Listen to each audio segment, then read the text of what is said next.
പ്രമുഖ ദിനപത്രത്തിൻ്റെ Classifieds column എടുത്ത് നോക്കിയാൽ മതി. തോറ്റ് നിൽക്കുന്ന കുട്ടികളെ 6 മാസം കൊണ്ട് 1 സിറ്റിങ്ങിൽ പാസ്സാക്കാമെന്ന് പറഞ്ഞ് പരസ്യം കൊടുക്കുന്നു. ഇതാരും കാണുന്നില്ല. ഒരു ബിടെക്കിൽ 56 പേപ്പർ പഠിക്കുകയാണെങ്കിൽ ഇതിന് 50 തോറ്റ് നിൽക്കുന്ന ഒരാളെ 1 സിറ്റിങ്ങിൽ പാസ്സാക്കി എഞ്ചിനീയറാക്കി കൊടുത്തു വിടുക. എല്ലാ കോഴ്സിനും ഇതുപോലെ നടക്കുന്നുണ്ട്. കേരളത്തിലെ ഒഴിഞ്ഞു കിടക്കുന്ന എഞ്ചിനീയറിംഗ് കോളേജുകളുടെ സീറ്റ് ഒന്ന് എടുത്ത് നോക്കി. മലബാർ തൊട്ട് ട്രിവാൻഡ്രം വരെ ഒന്ന് അന്വേഷിച്ച് കഴിഞ്ഞാൽ യാതൊരുവിധ അംഗീകാരവും ഇല്ലാതെ ട്യൂഷൻ സെൻറ്ററിൻ്റെ പോലും നിലവാരമില്ലാത്ത ഫർണിച്ചർ കടയുടെ മുകളിൽ വെച്ച് നടത്തുന്ന പാരാമെഡിക്കൽ കോളേജുകളുണ്ട് കേരളത്തിൽ. യാതൊരുവിധ അംഗീകാരമില്ലാതെ അന്യസംസ്ഥാനത്തെ കോഴ്സുകൾ ഇവിടെ നടത്തും. അല്ല, മറ്റ് സ്റ്റേറ്റുകളിൽ ഫില്ലാകാത്ത സീറ്റുകൾ ഇവിടെ വെച്ച് പഠിപ്പിച്ചിട്ട് പരീക്ഷ എഴുതാൻ വേണ്ടി അവിടെ കൊണ്ടുപോകുന്നു. കോപ്പി അടിക്കാനുള്ള സഹായം ചെയ്തു കൊടുക്കുന്നു. ഈ ചെല്ലുന്ന ആളും വ്യാജമാണ്, കയ്യിലിരിക്കുന്ന ID കാർഡും വ്യാജമാണ്, ഇവർ റെഫറൻസിന് കൊടുക്കുന്ന വെബ്സൈറ്റ് വരെ വ്യാജമാണ്.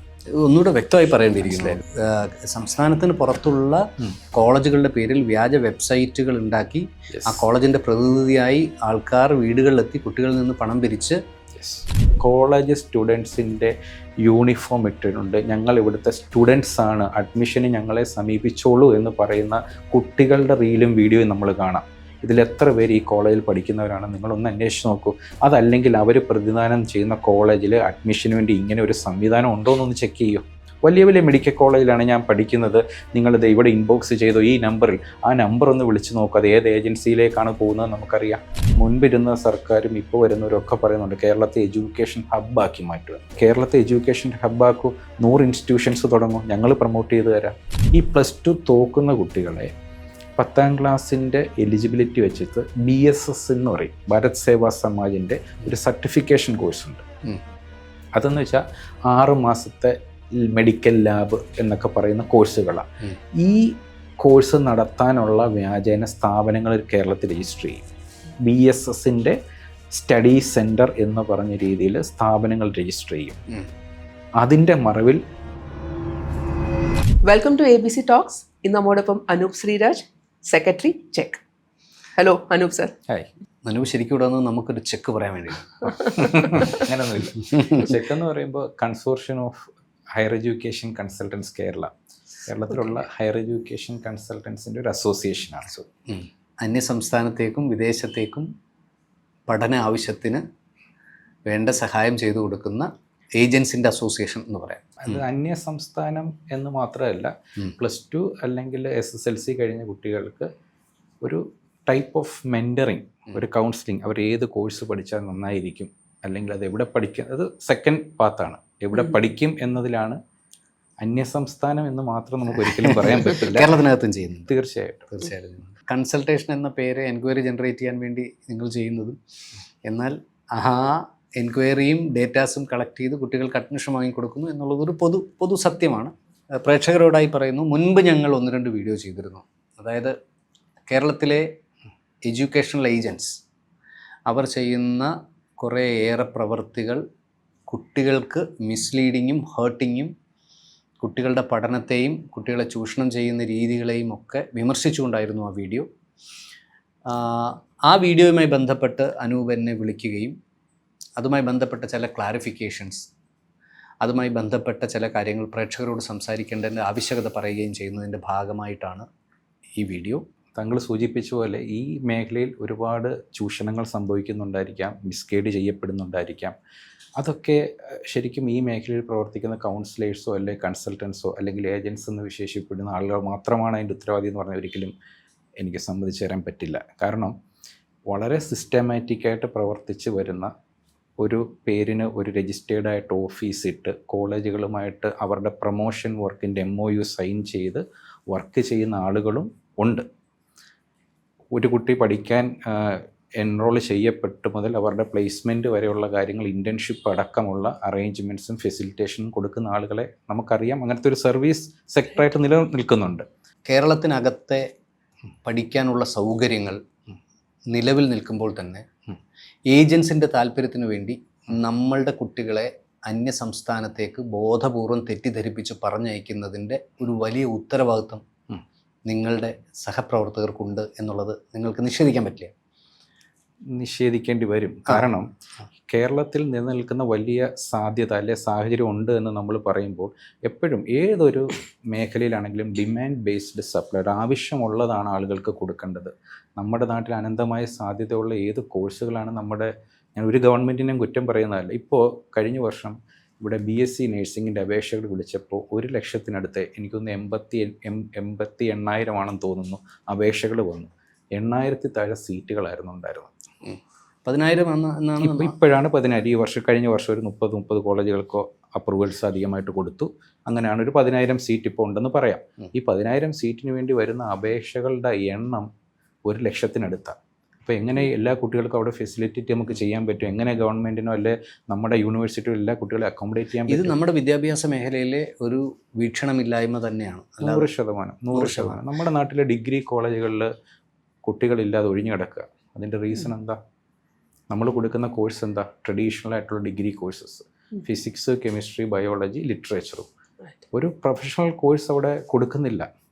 അപ്പോൾ കുട്ടികൾ സ്വാഭാവികമായിട്ടും അവർ ഈ ലോകം മൊത്തം കണ്ടുകൊണ്ടിരിക്കുക, ലോകത്തുള്ള എക്സ്പോഷർ അറിയുന്നവരാണ് നമ്മുടെ കുട്ടികൾ. അപ്പോൾ അവർക്ക് സ്വാഭാവികമായിട്ടും അവർക്കും അവരുടെ ലൈഫിലൊരു ചേഞ്ച് ഉണ്ടാകണം. അവർക്ക് ഒരു ഗ്ലോബൽ ഇൻഫർമേഷൻ അവർക്കുള്ള സ്ഥിതിക്ക് അവരുള്ള സ്ഥലങ്ങൾ തേടിപ്പോകും. ആ തേടിപ്പോകുന്നതിൻ്റെ ഭാഗമായിട്ട് ഒരു കൺസൾട്ടൻസിയെ ഡിപ്പെൻഡ് ചെയ്യുന്നത് ഒരിക്കലും ഒരു തെറ്റല്ല. അങ്ങനെ ഫെസിലിറ്റി കുട്ടികൾക്ക് കൊടുക്കാൻ സാധിച്ചത് കൊണ്ടാണ് ഇന്ന് മലയാളി കുട്ടികൾ ഭൂരിഭാഗം പേരും വിദേശ രാജ്യങ്ങളിൽ ജോലി ചെയ്യുന്നത് എനിക്ക് വളരെ കോൺഫിഡൻസോടുകൂടി പറയാൻ പറ്റും. ശരി, നമുക്ക് ഈ വിഷയത്തെ നമുക്കത് 2-3 തട്ടുകളായി തരംതിരിച്ച് കാണേണ്ടതുണ്ട്. ഒന്ന്, കേരളത്തിൽ നമ്മളുടെ വിദ്യാർത്ഥികൾക്ക് ആവശ്യമുള്ള കോഴ്സുകൾ ഗവൺമെൻറ് പ്രൊവൈഡ് ചെയ്യാൻ പരാജയപ്പെട്ടു എന്നുള്ളത് പൂർണ്ണമായും നമുക്ക് ഉൾക്കൊണ്ടേ പറ്റത്തുള്ളൂ. ഇത് കേട്ടുകൊണ്ടിരിക്കുന്ന ഹയർ എഡ്യൂക്കേഷനുമായി അല്ലെങ്കിൽ വിദ്യാഭ്യാസ മേഖലയുമായി ബന്ധപ്പെട്ട് നിൽക്കുന്ന ഒഫീഷ്യൽസ് ആരെങ്കിലും ഉണ്ടെങ്കിൽ ദയവായി ഇത് ചെവിക്കൊള്ളണം എന്ന് നമ്മൾ അഭ്യർത്ഥിക്കുകയാണ്. അതായത് 1,00,000 ആപ്ലിക്കേഷൻ നേഴ്സിംഗിന് നിലനിൽക്കുമ്പോൾ 10,000-ൽ താഴെ മാത്രം കോഴ്സുള്ള ഒരു സംസ്ഥാനം അന്യ സംസ്ഥാനത്തെ നേഴ്സിംഗ് കോഴ്സുകളുമായി ചേർന്നൊരു മാഫിയ പ്രവർത്തനം നടത്തുന്നുണ്ടോ എന്ന് തന്നെ ചിന്തിക്കേണ്ടിയിരിക്കുന്നു. യാതൊരു സംശയമില്ല അതിനകത്ത്. അതവിടെ നിൽക്കട്ടെ. പുതിയ ഗവൺമെൻറ് വന്നു. കഴിഞ്ഞ ദിവസം VD സതീശൻ തന്നെ പറഞ്ഞൊരു കാര്യമുണ്ട്. അദ്ദേഹം ഡിഗ്രിക്ക് പഠിച്ച സമയത്ത് ഡിഗ്രി കോഴ്സുകളാണ് ഇപ്പോൾ നിലവിലുള്ളത്. അത് മാറ്റാൻ അദ്ദേഹം മുൻകൈ എടുക്കുമെന്ന് അദ്ദേഹം പറഞ്ഞത് നമുക്ക് അപ്രീഷ്യബിളാണ്. പക്ഷേ ഈ 90,000 കുട്ടികൾ എല്ലാ വർഷവും പുറത്തേക്ക് കൊടുക്കുമ്പോൾ ഈ 90,000 കുട്ടികൾ എന്ന് പറയുന്നതിനകത്തൊരു വലിയ എക്കണോമിക്സ് ഉണ്ട്. ഈ 90,000 കുട്ടികളുടെ ഫീസ് എന്നുള്ളതൊരു വലിയ എമൗണ്ട് ഉണ്ട്. അതവിടെ നിൽക്കട്ടെ. ഈ 90,000 കുട്ടികൾ ഒരു മാസം അന്യ സംസ്ഥാനത്ത് പോയി പഠിക്കുമ്പോൾ മിനിമം ഒരു മാസം 3,000 രൂപ ചിലവാക്കാതെ അവിടെ ജീവിക്കാൻ പറ്റില്ല. തീർച്ചയായും 90,000 സ്റ്റുഡൻസ് ആവറേജ് 3,000 രൂപ വെച്ച് കൂട്ടിയാൽ തന്നെ ഒരു മാസം അവർ 27 കോടി രൂപ കേരളത്തിലെ ഇവിടുത്തെ സാധാരണക്കാരൻ്റെ മക്കൾ ഇവിടെ റബ്ബർ വെട്ടിയും മറ്റു തൊഴിൽ ചെയ്തും ജീവിക്കുന്ന ആൾക്കാരുടെ മക്കൾ ഈ പണം അന്യ സംസ്ഥാനത്ത് കൊണ്ട് ചിലവാക്കേണ്ടി വരുന്നു. ഇതിന് ഗുണകരമായ ആൾക്കാർ ഇത് എല്ലാ മാസവുമാണ്. ഇത് നഴ്സിംഗ് മാത്രമല്ല, എല്ലാ പ്രൊഫഷനുമായി ബന്ധപ്പെട്ട് വരുന്നുണ്ട്. ഇത് 3 വർഷം 4 വർഷം 5 വർഷം വരെ ചില കോഴ്സുകളുണ്ട് നഴ്സിംഗ് മാത്രം. ഇത് തന്നെ ഒരു വലിയ ഡ്രെയിനാണ്, ഫിനാൻഷ്യൽ ഡ്രെയിനാണ് കേരളത്തിൽ. മനസ്സിലായില്ലേ? അപ്പോൾ ഇതിന് ഗവൺമെൻറ് ഒരു തീരുമാനം എടുക്കുന്നില്ല എന്നുള്ളതൊരു വലിയ സങ്കടകരമായ കാര്യമാണ്. രണ്ടാമത്തെ കാര്യം, ഗവൺമെൻറ് തീരുമാനം എടുക്കുന്നില്ല. ഇനി ഗെയിം നിങ്ങളുടെ കയ്യിലാണ്, ഏജൻസിയുടെ കയ്യിലാണ്. അവിടേക്ക് വരുന്ന ഈ 90,000 കുട്ടികൾക്ക് ഓപ്ഷൻ ഇല്ല. അവർക്ക് അന്യ സംസ്ഥാനത്ത് പോയേ പറ്റും. അതിൽ ഭൂരിഭാഗവും പോകുന്നത് എനിക്കൊന്ന് കർണാടകയിലേക്കാണ്, അല്ലേ? കർണാടക, തമിഴ്നാട് 80% കർണാടകയും 20% തമിഴ്നാടും. അതായിരിക്കും തോന്നുന്നു അതിൻ്റെ ഒരു റേഷ്യോ. നേഴ്സിംഗ് പഠിക്കാനാണ് കുട്ടികൾ കൂടുതലും ബാംഗ്ലൂർ എന്ന് പറയുന്ന സ്ഥലം പ്രിഫർ ചെയ്യുന്നത്. ഈ അന്യ സംസ്ഥാനത്ത് പോകുന്നു എന്ന് പറയുന്നത് കാരണം അവിടെയാണ് ഇന്ത്യയിൽ കൂടുതൽ നഴ്സിംഗ് കോളേജുകളുള്ളത്. അപ്പം താങ്കൾ പറഞ്ഞതുപോലെ ഈ ഫിനാൻഷ്യൽ ഡ്രെയിൻ സംഭവിക്കുന്നത് തിരിച്ചു പിടിക്കാൻ ഏറ്റവും കൂടുതൽ സാധ്യതയുള്ളൊരു സ്റ്റേറ്റാണ് കേരളം. കേരളത്തിലെ ഒഴിഞ്ഞു കിടക്കുന്ന എഞ്ചിനീയറിംഗ് കോളേജുകളുടെ സീറ്റ് ഒന്ന് എടുത്ത് നോക്കി. അല്ല, നമുക്ക് അതിലേക്ക് വരാം. അപ്പം ഇത് ഒന്നാണ്. 2, നഴ്സിംഗിന് പഠിക്കാൻ പോകുന്നതിൽ ഭൂരിഭാഗം ആൾക്കാരും ബാംഗ്ലൂർക്ക് പോകുന്നു. പിന്നെ എനിക്ക് തോന്നുന്നു പൂനെ വരെ പോകുന്നുണ്ട്. അത്തരം അല്ലേ? പൂനെയിലും ഡൽഹിയിലും മംഗലാപുരം, ബാംഗ്ലൂർ എന്നല്ല, കർണാടക മംഗലാപുരത്ത് പോകുന്നുണ്ട്. ഇപ്പോൾ കഴിഞ്ഞ 2-3 വർഷമായിട്ട് ആന്ധ്രയിലാണ് കുട്ടികൾ കൂടുതൽ. ആന്ധ്രയിൽ കൂടുതൽ സീറ്റുകളുണ്ട്, അല്ലേ? അപ്പോൾ ഓക്കെ, ഇവിടെ ഇനിയുള്ളതാണ് ഇവിടുത്തെ ഏജൻസിൻ്റെ തലം. ഈ 90,000 കുട്ടികളെ എങ്ങനെ എവിടെ പ്ലേസ് ചെയ്യുന്നു എന്നതിൽ പേരൻസിനേക്കാൾ, കോളേജ് മാനേജ്മെൻറ്റിനേക്കാൾ, കുട്ടികളെക്കാൾ, അവരെ പഠിപ്പിച്ചിരിക്കുന്ന ടീച്ചേഴ്സിനേക്കാൾ അവരെ ഇൻഫ്ലുവൻസ് ചെയ്യുന്ന ആൾക്കാർ ഏജൻസ് തന്നെയാണ്. അല്ലെങ്കിൽ നിങ്ങൾ കൗൺസിലേഴ്സ്, എന്ന് പറയുന്ന ആൾക്കാർ തന്നെ. അവരിതിൽ നീതിബോധത്തോടുകൂടി പെരുമാറുന്നുണ്ടോ എന്നുള്ളത് ആണ് ഇവിടുത്തെ നമ്മുടെ ഒരു ചോദ്യം. അവിടെ നഴ്സിംഗ് പഠിക്കാൻ വരുന്ന പെൺകുട്ടികൾ കൂടുതലുണ്ട്, ആൺകുട്ടികൾ ഇപ്പോൾ നഴ്സിംഗ് പഠിക്കാൻ വരുന്നുണ്ട്. ഇൻറ്റേർണൽ മാർക്സ് അടക്കം ഉള്ള അത്തരത്തിലുള്ള ചൂഷണങ്ങൾ എന്താണ് എന്ന് പ്രേക്ഷകരെ ബോധിപ്പിക്കുകയും ആ ചൂഷണങ്ങൾക്ക് തടയിടുകയും ചെയ്യേണ്ടത് നിങ്ങളുടെയും എൻ്റെയും ഉത്തരവാദിത്വമാണ്. 100%. മനസ്സിലായില്ല? അപ്പോൾ അതെന്താണെന്ന്, അതെങ്ങനെയാണ് അത്തരം കാര്യങ്ങൾ നടക്കുന്നതെന്നൊന്ന് ഡീറ്റെയിൽ ചെയ്ത് അതിൽ നിന്ന് എങ്ങനെ മോചിതരാകാമെന്ന് നമുക്കൊന്ന് ചർച്ച. ഒന്നാമത് സംഭവം നമ്മുടെ ഇവിടുത്തെ ലാക്ക് ഓഫ് ഓപ്പർച്യൂണിറ്റി കൊണ്ടാണ് കുട്ടികൾ പുറത്തോട്ട് പോകുന്നതെന്ന് പറഞ്ഞു. ഇപ്പം അവിടുത്തെ കുട്ടികളുടെ ഇത് ഏജൻസ് എന്ന് പറയുന്നതിൽ തന്നെ എല്ലാത്തിലും ഉണ്ടല്ലോ, നല്ല വശമുണ്ട് മോശം വശങ്ങളും ഉണ്ട്. ഇതിനകത്ത് പുറത്ത് പോയി കഴിഞ്ഞാൽ കുട്ടികൾ ചീത്തയായി പോവും, ഡ്രഗ്സിനടിമപ്പെട്ട് പോകും എന്നൊക്കെ പറഞ്ഞ് ഒരു സംവിധാനവും ഇല്ലാത്ത സ്ഥാപനങ്ങളിൽ നിങ്ങളൊന്ന് അന്വേഷിച്ചാൽ മതി. മലബാർ തൊട്ട് ട്രിവാൻഡ്രം വരെ ഒന്ന് അന്വേഷിച്ച് കഴിഞ്ഞാൽ യാതൊരുവിധ അംഗീകാരവും ഇല്ലാതെ ട്യൂഷൻ സെൻറ്ററിൻ്റെ പോലും നിലവാരമില്ലാത്ത ഫർണിച്ചർ കടയുടെ മുകളിൽ വെച്ച് നടത്തുന്ന പാരാമെഡിക്കൽ കോളേജുകളുണ്ട് കേരളത്തിൽ. ഇത് ഈ കുട്ടികൾ, ഈ 90,000 കുട്ടികൾ എവിടേക്ക് ഡൈവേർട്ട് ചെയ്ത് പോകുന്നു എന്നാണല്ലോ നമ്മൾ വിചാരിക്കുന്ന. ഒരു 90,000 കുട്ടികൾ ഒരിക്കലും അന്യ സംസ്ഥാനത്തേക്ക് കയറിപ്പോലും ഇവിടെ തന്നെ ഉണ്ട് ഇവർ. നമ്മുടെ ആരോഗ്യ മേഖലയിലൊക്കെ വലിയ ആപത്തുകളും ഡോക്ടർമാർ സിസേഴ്സ് വെച്ച് മറന്നു, തുന്നിക്കെട്ടി എന്നൊക്കെ പറയുന്ന ഒരുപാട് വാർത്തകൾ നമ്മൾ കേൾക്കുന്നുണ്ട്.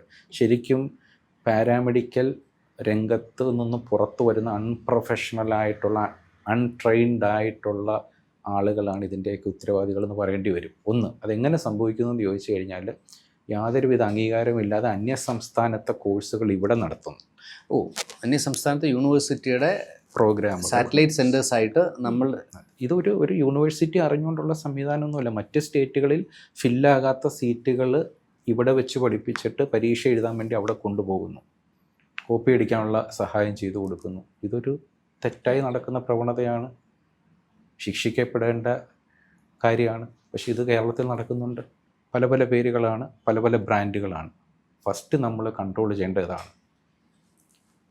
ഒരു തരത്തിൽ.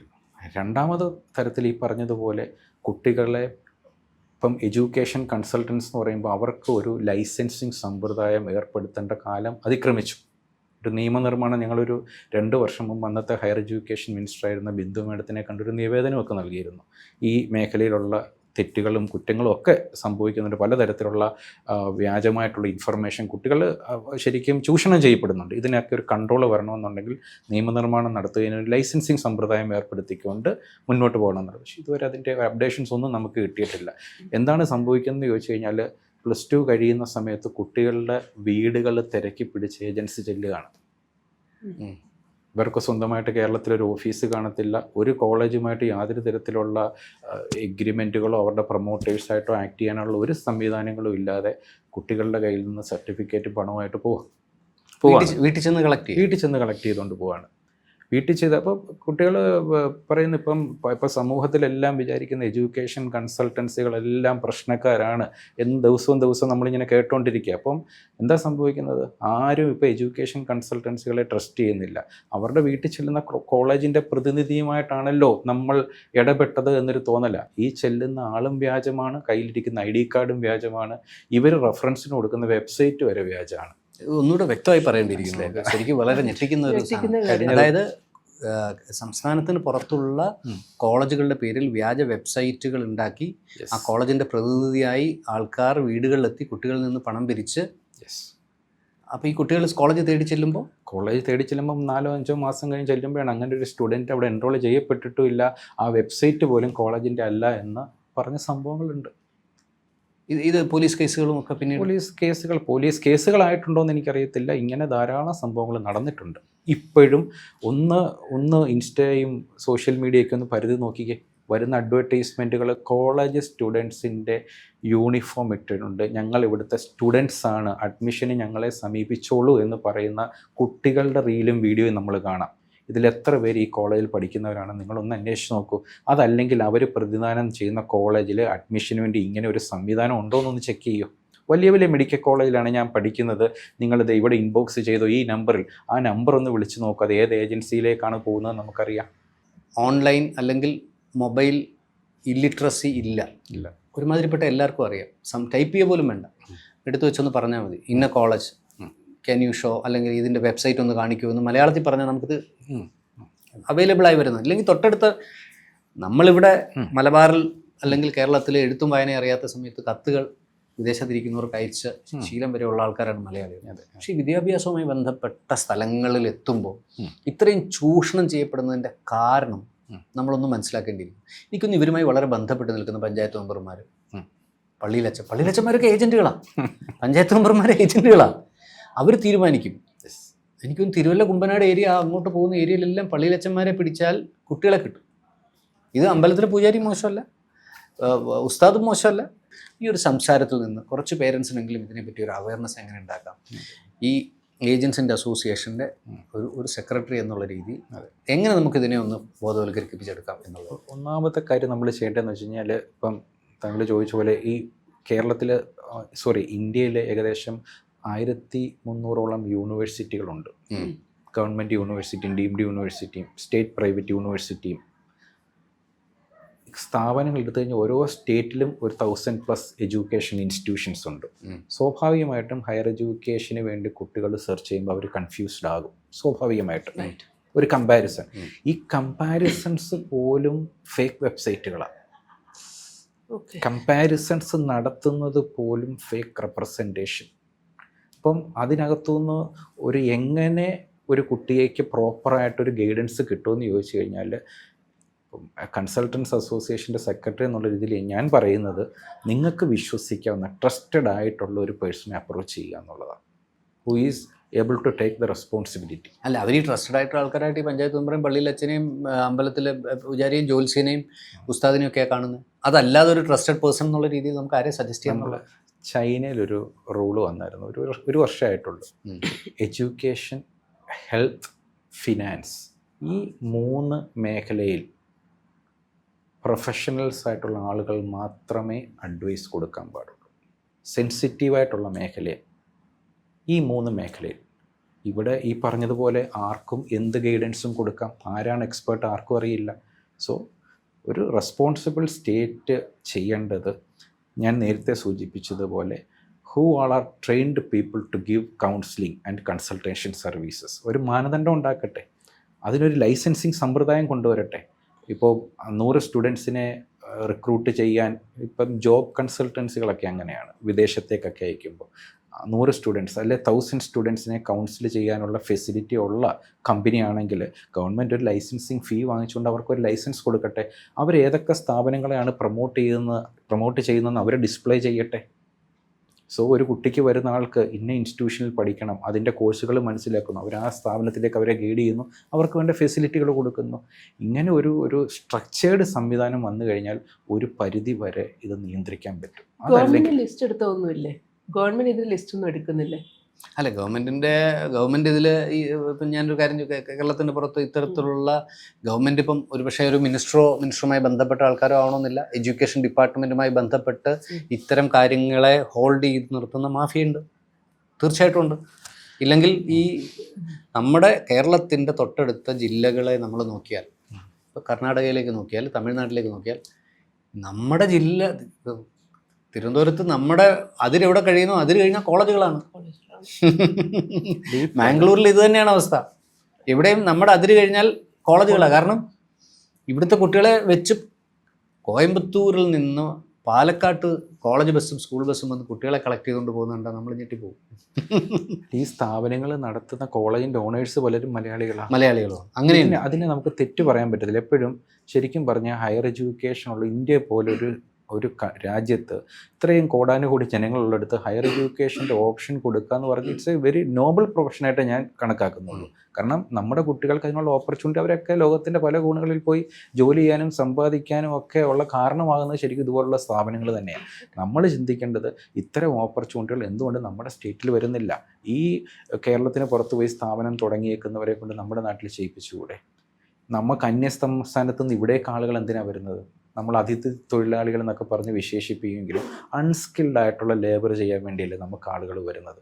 ശരിക്കും നമ്മൾ മുൻപിരുന്ന സർക്കാരും ഇപ്പോൾ വരുന്നവരും ഒക്കെ പറയുന്നുണ്ട് കേരളത്തെ എഡ്യൂക്കേഷൻ ഹബ്ബാക്കി മാറ്റുമെന്ന്.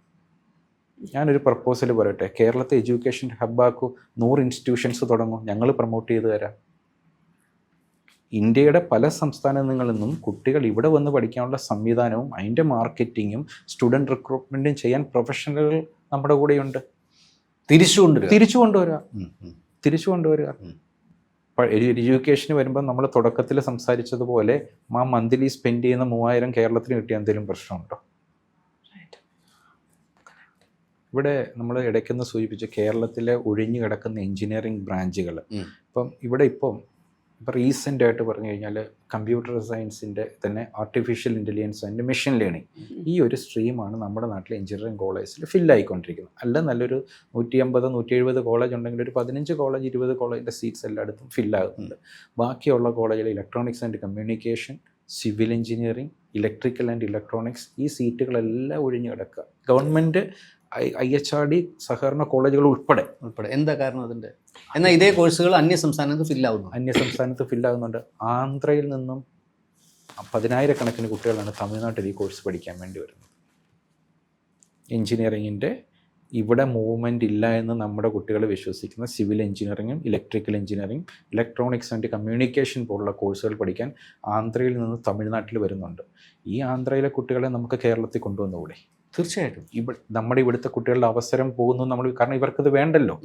ഇവർക്ക് വേണ്ടാത്ത സീറ്റുകളിൽ അന്യസംസ്ഥാനത്ത് നിന്ന് കുട്ടികളെ കൊണ്ടുവന്നുകൂടെ? അങ്ങനെ ആകുമ്പോഴാണ് എഡ്യൂക്കേഷൻ ഹബ്ബ് ആകത്തുള്ളൂ. അല്ലാതെ കേരളത്തിലെ കുട്ടികൾ അന്യസംസ്ഥാനത്ത് പോകണ്ട എന്ന് പറയുന്നതിനകത്ത് പ്രത്യേകിച്ച് കാര്യമൊന്നുമില്ല.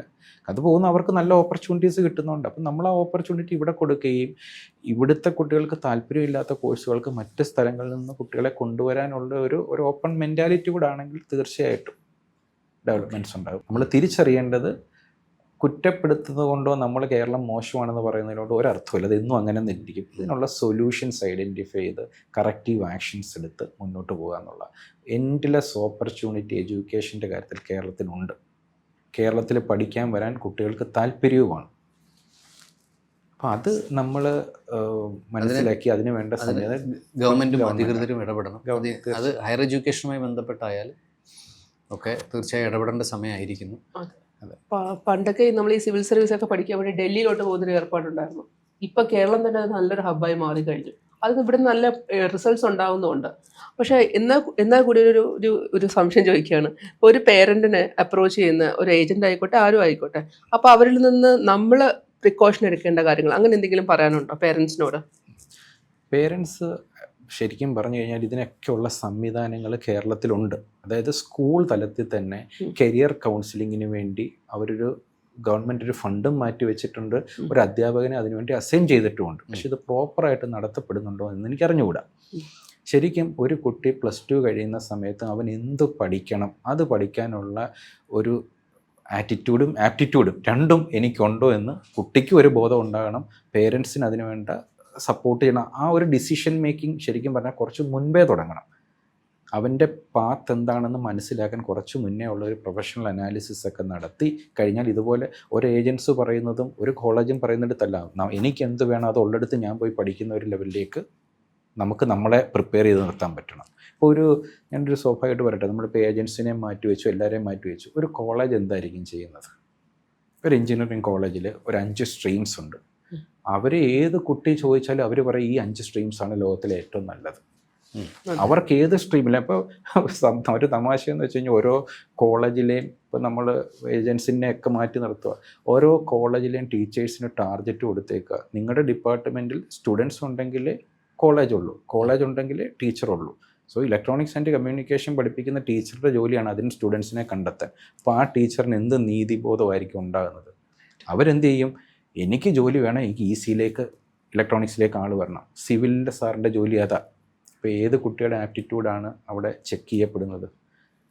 അതാണ് നമ്മൾ പ്രൊഫഷണൽ കൗൺസിലിംഗ് ഉണ്ടാകണം. അതിനെ ഒരു ലൈസൻസിങ് കൊടുത്ത് അതൊരു ഒരു പ്രത്യേക സെഗ്മെൻ്റാക്കി മാറ്റി നിർത്തിക്കൊണ്ട് നിങ്ങൾ കുട്ടികൾക്ക് കരിയർ മെൻറ്ററിങ് കൊടുത്തു കഴിഞ്ഞാൽ സ്വാഭാവികമായിട്ടും അവർക്ക് അവരുടെ കപ്പാസിറ്റി എന്താണെന്ന് അവിടെ അനലൈസ് ചെയ്യപ്പെടുകയും പ്രൊഫഷണലി അനലൈസ് ചെയ്യപ്പെടുകയും അതിന് മാച്ച് ആകുന്നുള്ള കോഴ്സുകളിലേക്ക് അവർ ഡൈവേർട്ട് ചെയ്യും, അവർ പഠിക്കുകയും അവർ വളരെ ജോബ് സാറ്റിസ്ഫാക്ഷനോട് കൂടി അവർ ആ മേഖലയിൽ ജോലി ചെയ്യുകയും ചെയ്യും. അല്ല, ഇതൊരു ഫ്യൂച്ചർ പേരന്റിങ്, അതായത് ഇനി കുട്ടികൾ പഠിക്കാൻ പോകുന്ന പേരൻസിന് കൊടുക്കാവുന്ന നല്ലൊരു ഉപദേശമാണ് അദ്ദേഹം പറഞ്ഞത്. ഒരാഴ്ച മുമ്പ് ചെയ്യേണ്ട വീഡിയോ പക്ഷേ ഇപ്പോൾ നമ്മൾ നിൽക്കുന്ന അതായത് വലിയ കുട്ടികളെ വലിയ എക്സ്പോഷർ ഒന്നും കൊടുക്കാതെ എന്നാൽ ഈ പറഞ്ഞ പോലെ ചെറിയ പ്രായത്തിലെ അങ്ങനെ പറഞ്ഞു കൊണ്ടുവരാതെ നിൽക്കുന്ന കുറെ പേരൻസ് ഉണ്ടാവുമല്ലോ. അപ്പൊ അവര് എന്താണ് ശ്രദ്ധിക്കേണ്ടതെന്നും കൂടി അങ്ങനെ എന്തെങ്കിലും ഉണ്ടോ പറയാ? അതെ, അതും പറയണം. കാരണം എന്ന് വെച്ച് കഴിഞ്ഞാൽ കുട്ടികളിൽ ഇപ്പം പൊതുവെ പേരൻസ് ചെയ്യുന്ന ഒരു രീതി എന്ന് പറഞ്ഞാൽ നമ്മൾ മനസ്സിലാക്കുന്നത് ഈ ഒരു എഡ്യൂക്കേഷൻ്റെ കാര്യം പറയുമ്പോഴത്തേക്ക് അവർ കുട്ടികൾക്കൊരു സ്വയം പര്യാപ്തത, എൻ്റെ മോൻ്റെ ഇഷ്ടം അല്ലെങ്കിൽ മകളുടെ ഇഷ്ടം എന്ന് പറഞ്ഞങ്ങ് മാറി നിൽക്കും. കാരണം മേ ബി സോഷ്യൽ മീഡിയയിൽ നിന്നൊക്കെ കിട്ടുന്ന ഒരു പേരൻസിന് കിട്ടുന്ന ഒരു ബോധവൽക്കരണമായിരിക്കും, നിർബന്ധിച്ചൊന്നിനും വിടരുത്, അവർക്ക് ഇഷ്ടമുള്ളത് പോട്ടെ. പക്ഷെ ഇതിനകത്തുള്ള ഒരു തമാശ എന്ന് പറഞ്ഞു കഴിഞ്ഞാൽ ഒരു തീരുമാനം എടുക്കാനുള്ള കപ്പാസിറ്റി ഉള്ള ഒരു കുട്ടിയോടാണ് ഇതിങ്ങനെ പറയുന്നതെങ്കിൽ അവർ റൈറ്റ് ആയിട്ടുള്ള സെലക്ഷൻ നടത്തും. ഇവിടെ സംഭവിക്കുന്നത് വെച്ച് കഴിഞ്ഞാൽ കോവിഡിന് ശേഷം കണ്ടുകൊണ്ടിരിക്കുന്ന ഒരു ട്രെൻഡ് എന്ന് പറഞ്ഞു കഴിഞ്ഞാൽ ആൺകുട്ടികളും പെൺകുട്ടികളും എല്ലാവരും BSc നഴ്സിങ്ങിന് പോകും. BSc നഴ്സിംഗ് എന്ന് പറയുമ്പോൾ നല്ല നോബൽ പ്രൊഫഷനാണ്, മാലാഖമാരാണ്, എല്ലാം ശരിയാണ്. പക്ഷേ ഈ പോകുന്ന പ്രത്യേകിച്ച് എസ്പെഷ്യലി ആൺകുട്ടികളെ എല്ലാവരും കുറ്റം പറയല്ല കേട്ടോ, ഈ പോകുന്നതിനകത്ത് എത്ര ബോയ്സ് ഒരു നേഴ്സിൻ്റെ ജോലി ആത്മാർത്ഥമായിട്ട് ചെയ്യാൻ ഉള്ള മൈൻഡ് സെറ്റ് ഉള്ളവരുണ്ടെന്ന് എവിടെയെങ്കിലും ചെക്ക് ചെയ്യപ്പെടുന്നുണ്ടോ? അവർ കാണുന്നതിൻ്റെ പോസിറ്റീവ് വശങ്ങൾ മാത്രമാണ്. പോസിറ്റീവ് നഴ്സിംഗ് പഠിച്ചു കഴിഞ്ഞാൽ UK പോകാം, കാനഡയിൽ പോകാം, അല്ലെങ്കിൽ ഹൈഫൈ ജോലി, നല്ല സാലറി, ഇത് മാത്രമാണ്. സ്വന്തം വീട്ടിലെ ഒരു ബെഡ്ഷീറ്റ് പോലും നേരെ വിരിച്ചിടാത്ത നമ്മുടെ മിടുക്കന്മാരായ കുട്ടികളാണ് ഈ BSc നഴ്സിംഗ് പഠിക്കാൻ വേണ്ടി പോകുന്നത്. ഒരിക്കലും ഓരോ പ്രൊഫഷനും ആയിട്ട് അവർ ക്വാളിഫൈഡായി പാസ്സായി വന്നാൽ പോലും ഒരിക്കലും അവർക്ക് ആ പ്രൊഫഷൻ എൻജോയ് ചെയ്തു പോകാൻ പറ്റില്ല. അത് വീണ്ടും ഒരു പ്രതിസന്ധി ഉണ്ടാക്കും. ഇപ്പോഴല്ല, അതിൻ്റെ ഒരു എഫക്റ്റ് വരും ദിവസങ്ങളിൽ അല്ലെങ്കിൽ വരും വർഷങ്ങളിൽ നമുക്ക് കാണാൻ പറ്റും. അപ്പം തിരുത്തപ്പെടേണ്ടതായിട്ടുള്ള ഒരുപാട് കാര്യങ്ങൾ ഈ ഹയർ എഡ്യൂക്കേഷൻ മേഖലയിലുണ്ട്. പിന്നെ നേരത്തെ ചോദിച്ച പോലെ ഇപ്പോൾ ഇങ്ങനെ നമ്മളൊരു മിഡിൽ ഓഫ് ദി ഡേ നിൽക്കുകയാണ്, ഇനി എന്ത് ചെയ്യാൻ പറ്റുമെന്ന് വെച്ചാൽ അറ്റ്ലീസ്റ്റ് ഈ പേരൻസ് പഠിക്കാൻ പോകുന്ന കോഴ്സുകളുടെ അഫിലിയേഷൻസ് അതൊക്കെ ഒരാൾക്ക് ഈ പറഞ്ഞ പോലെ എല്ലാത്തിനും പ്രോപ്പറായിട്ടുള്ള വെബ്സൈറ്റ് ഉണ്ട്. നഴ്സിംഗ് പഠിക്കാൻ പോകുന്നവർ ഇന്ത്യൻ നഴ്സിംഗ് കൗൺസിൽ അപ്രൂവൽ ഉണ്ടോ എന്നൊന്ന് നോക്കാം. ഞാൻ എൻ്റെ മക്കളെ ദൂരോട്ട് വിടത്തില്ല. ഞാൻ ആദ്യം സൂചിപ്പിച്ചതുപോലെ ഇവിടെ പഠിപ്പിക്കത്തുള്ളെങ്കിൽ ആ പഠിപ്പിക്കുന്ന സ്ഥാപനം ഏത് യൂണിവേഴ്സിറ്റിയുമായിട്ട് അഫിലിയേറ്റ് ചെയ്താണെന്ന് നോക്കാം. പ്രത്യേകിച്ച് ഏറ്റവും കൂടുതൽ കബളിപ്പിക്കൽ നടത്തുന്നത് പാരാമെഡിക്കൽ കോഴ്സസിലാണ്. മലബാർ റീജിയൻ എന്ന് മാത്രം പറയാൻ പറ്റത്തില്ല, എല്ലായിടത്തും ഉണ്ട്. നമ്മളീ സംസാരിക്കുന്ന കൊച്ചിയിൽ തന്നെ നിങ്ങളിന്ന് വൈകുന്നേരം ഒന്ന് നോക്കി എത്ര പാരാമെഡിക്കൽ ഇൻസ്റ്റിറ്റ്യൂഷൻസിൻ്റെ ബോർഡ് കാണാമെന്നറിയാമോ? ഇതിനെ കേരള ഹെൽത്ത് യൂണിവേഴ്സിറ്റിയുമായിട്ട് അഫിലിയേറ്റ് ചെയ്ത കോഴ്സുകളാണ് ഇവിടെ നടത്തുന്നത്? ഒരിക്കലുമല്ല. എന്തുകൊണ്ട് നമ്മുടെ നിയമ സംവിധാനങ്ങൾ ഇത് കാണുന്നില്ല? ഈ പഠിക്കുന്ന കുട്ടികളാണ് നാളെ നമ്മുടെ ഹോസ്പിറ്റലുകളിൽ ജോലിക്ക് വരാൻ പോകുന്നത്. ഇവർക്ക് എന്ത് എക്സ്പോഷർ കിട്ടിയിട്ടുണ്ട്? നാളെയല്ല, ഇപ്പോൾ ഉണ്ട്. നിങ്ങൾ ഈ എറണാകുളത്തെ ഹോസ്പിറ്റലുകൾ, മൾട്ടി സ്പെഷ്യാലിറ്റി ഹോസ്പിറ്റലുകൾ, നമ്മൾ ഹൈ എമൗണ്ട് പേ ചെയ്ത് ട്രീറ്റ്മെൻറ്റിന് പോകുന്ന ഹോസ്പിറ്റലുകളിൽ അന്യ സംസ്ഥാനത്തെ കോളേജുകളുടെ യൂണിഫോം ഇട്ടുകൊണ്ട് പ്രാക്ടീസിന് നിൽക്കുന്ന കുട്ടികളുണ്ട്. ശരിക്കും രാജീവ് ഗാന്ധി യൂണിവേഴ്സിറ്റിക്ക് അങ്ങനെ ഒരു പ്രൊവിഷൻ ഇല്ല. അതർ സ്റ്റേറ്റിൽ പോയിട്ട് ക്ലിനിക്കൽ പ്രാക്ടീസ് ചെയ്യാനുള്ളൊരു പ്രൊവിഷൻ ഇല്ല.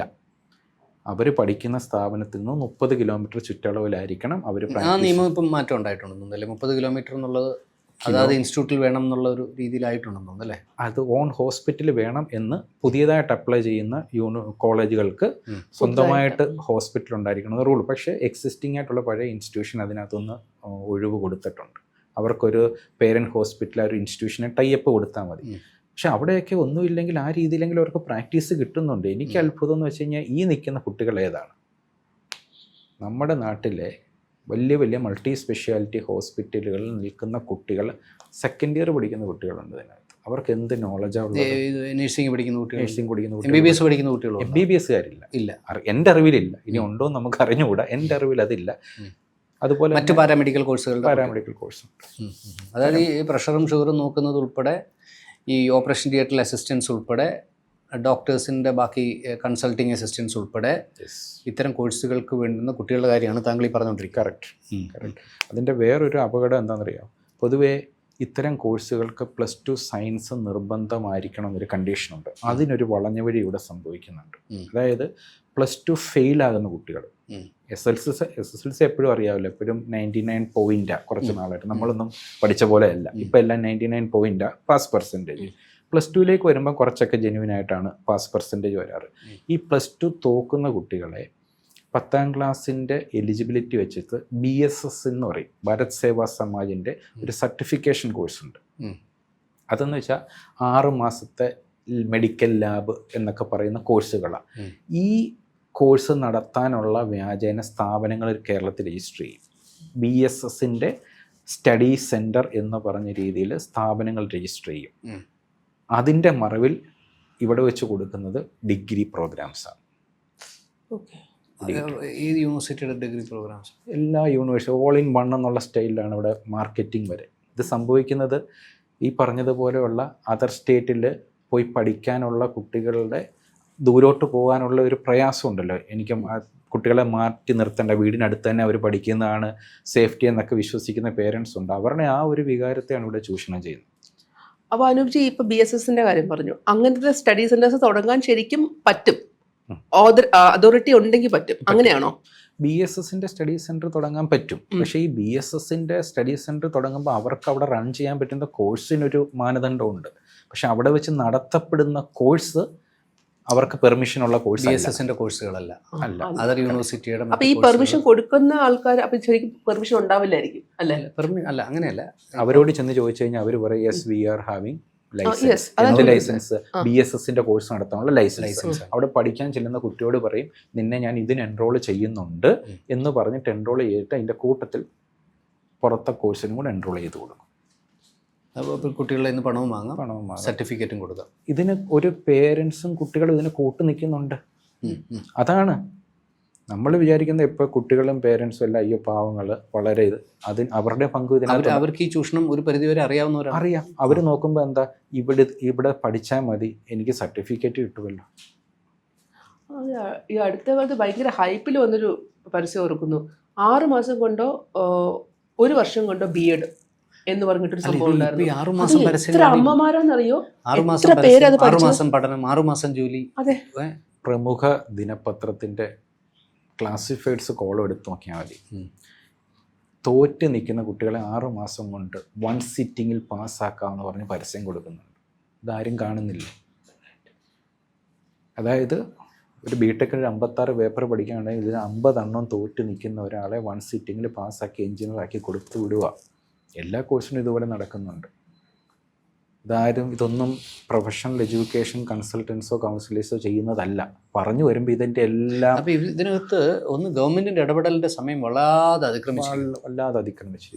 നമ്മൾ വേറെ അന്വേഷിച്ചെങ്ങും പോകണ്ട. ഈ സോഷ്യൽ മീഡിയയും ഈ ന്യൂസ് പേപ്പറും ഒന്ന് പരിശോധിച്ച് കഴിഞ്ഞാൽ ഇതിനകത്ത് നടക്കുന്ന വ്യാജ കാര്യങ്ങളെല്ലാം കൃത്യമായിട്ട് അറിയാൻ പറ്റും.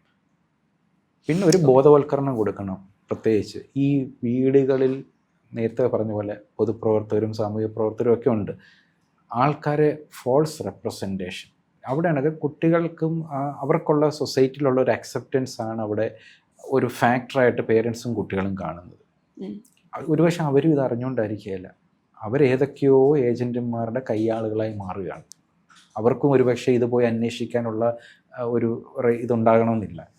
ആരൊക്കെയോ പറഞ്ഞു കൊടുക്കുന്നതിൻ്റെ പേരിൽ എന്തൊക്കെയോ പ്രൊമോട്ട് ചെയ്യുന്നു. അതൊരു ഒരു സൈഡ് ഇൻകമായിട്ട് കണക്കാക്കുന്നു. ഇതൊക്കെ തുടക്കം തൊട്ടേ ഞാൻ പറയുന്നത് ഇതിനൊരു ലൈസൻസിങ് സമ്പ്രദായം കൊണ്ടുവരണം.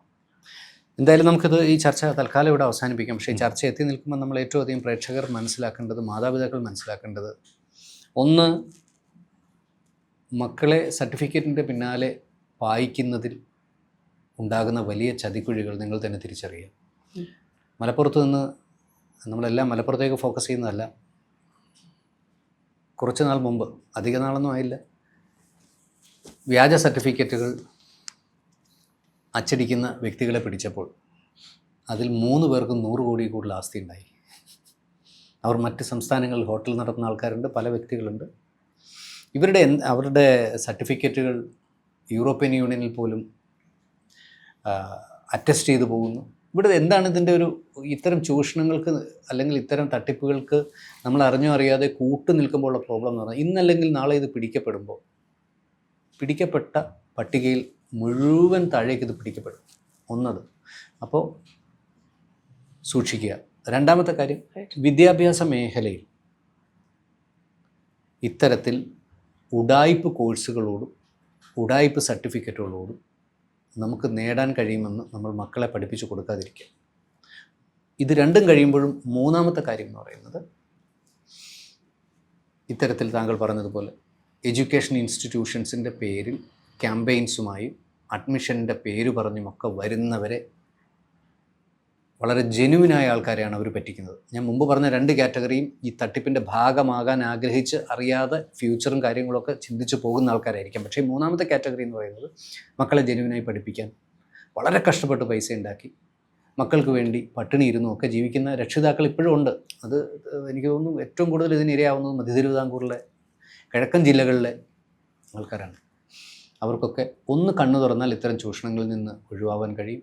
പിന്നെ ഈ വീഡിയോ കാണുന്ന റോജി ജോൺ ഉൾപ്പെടെയുള്ള ഹയർ എഡ്യൂക്കേഷൻ മിനിസ്റ്റേഴ്സുമായി ബന്ധപ്പെട്ട ആരെങ്കിലും ഉണ്ടെങ്കിൽ ഇനിയെങ്കിലും കേരളത്തിൽ ഈ ചൂഷണത്തിന് ഒരു അറുതി വരുത്തണം എന്ന് അഭ്യർത്ഥിക്കുന്നു. അനൂപ് പറഞ്ഞ ഇൻഫർമേഷൻ നന്ദി. നമസ്കാരം. Thank you.